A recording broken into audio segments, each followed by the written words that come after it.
दोस्तों हिस्ट्री गवाह है कि जब जब यूएस के वाशिंगटन डीसी में पेंटागन के बाहर रात में पिज्जा डिलीवरी की लाइनें लगी होती है, तब तब दुनिया में बहुत बड़ा कुछ होने वाला होता है। ऊपर से पीएम मोदी का वो बयान कि हमें कोविड-19 जैसे सिचुएशन के लिए तैयार रहना है, तो क्या एक वार्निंग है या फिर आने वाले तूफान की दस्तक। और तो और पिछले 48 घंटे में मार्केट में से इन्वेस्टर के 15 लाख करोड़ रुपए स्वाहा हो गए।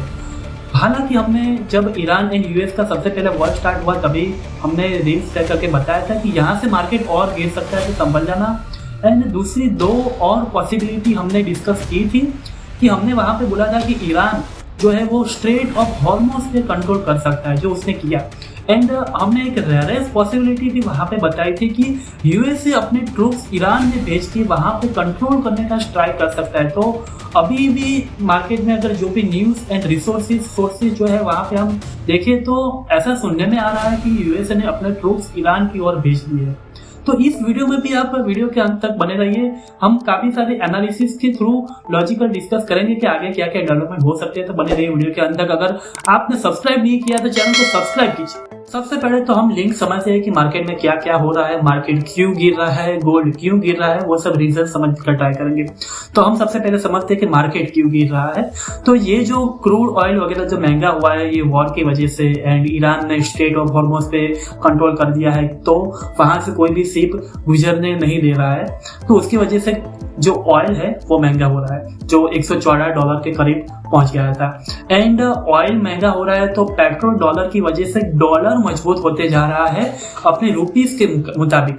लास्ट टाइम जब मैंने देखा तो रुपीस 94 के अराउंड था। तो उसकी वजह से हो क्या रहा है कि एफआईआई जो है वो मार्केट में धड़ाधड़ सेलिंग कर रहा है, एंड सेलिंग कर रहा है तो उसकी वजह से मार्केट और ज्यादा नीचे आ रहा है।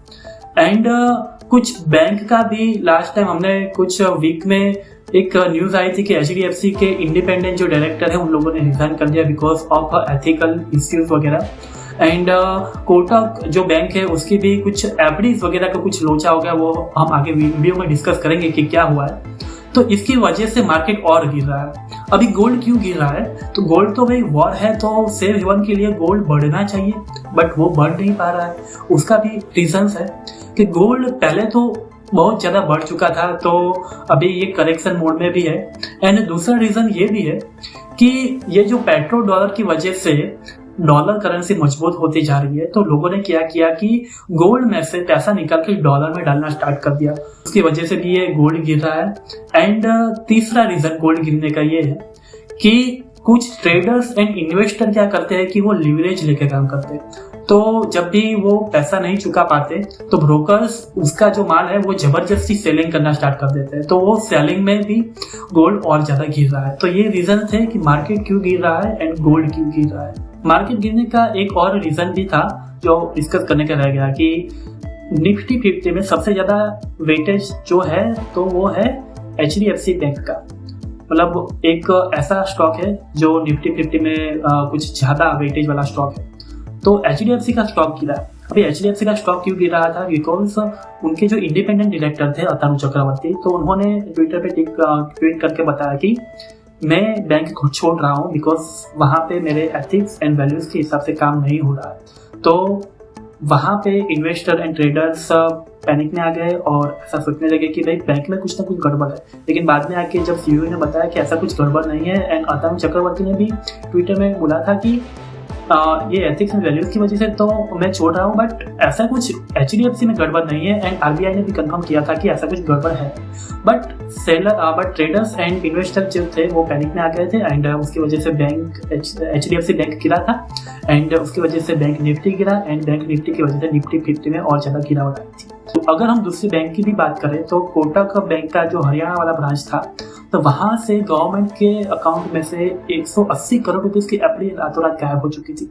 वो भी एक इश्यू था बैंक में, तो उसकी वजह से भी मुझे लगता है कि बैंक निफ्टी गिर रहा होगा। एंड ऐसा भी सेम केस हुआ था आईडीबीआई बैंक के साथ, आई थिंक आज के 1-1.5 साल पहले।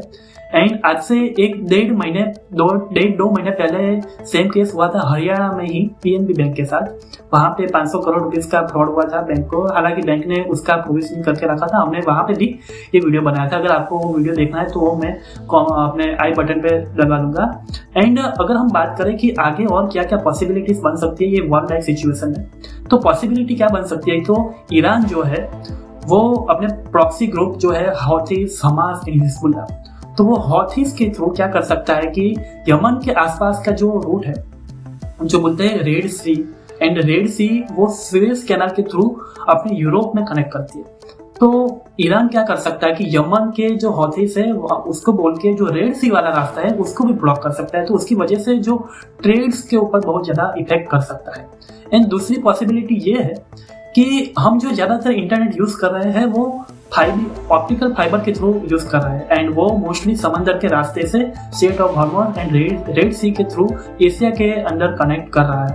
अगर ईरान ने स्ट्रेट ऑफ हॉर्मोज या फिर रेड सी में कहीं पे भी ये जो ऑप्टिकल फाइबर्स वाला जो रूट है उसको अगर नष्ट कर दिया, वहां पे माइंस बिछा के कुछ नष्ट कर दिया, तो एक इंटरनेट की एक ऊपर बहुत बड़ा इफेक्ट होगा। एंड उसकी वजह से हमारे हम जो सर्विस प्रोवाइड कर रहे हैं, सर्विस ले रहे हैं यूरोप से या फिर यूएस से, तो वो सब पूरा एक ठप हो सकता है। हालांकि दूसरे रूट से वहां पे इंटरनेट डाइवर्ट किया जा सकता है, लेकिन अगर कोई रूट पे बहुत ज्यादा ट्रैफिक बढ़ जाए तो क्या सिचुएशन होगा, बस वैसी ही सिचुएशन हो सकती है।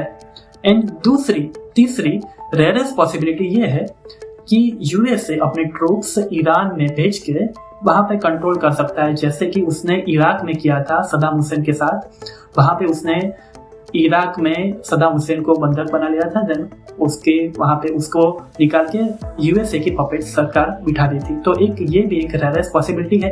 हालांकि ईरान में ऐसा होने को नहीं दिख रहा है, बिकॉज ईरान भी एक ताकतवर देश है, उसके पास भी बहुत सारे बैलिस्टिक मिसाइल्स एंड ड्रोन्स वगैरह बहुत सारे हैं, तो ये पॉसिबिलिटी थोड़ा कम दिख रही है। तो आपको क्या लगता है मुझे कमेंट सेक्शन में जरूर बताइए। एंड एक मैं और वीडियो बनाने का ट्राई कर रहा हूँ कि इस वॉर लाइक सिचुएशन में ऐसे कौन से फैक्टर हैं जो आगे आने वाले फ्यूचर में ग्रो कर सकते हैं। अगर आपको वैसी वीडियोस देखना पसंद है तो मुझे कमेंट में पार्ट 2 लिख दीजिए, तो मैं जल्दी से वो वीडियो लाने का कोशिश करूंगा। तब तक के लिए कीप सेविंग, कीप इन्वेस्टिंग।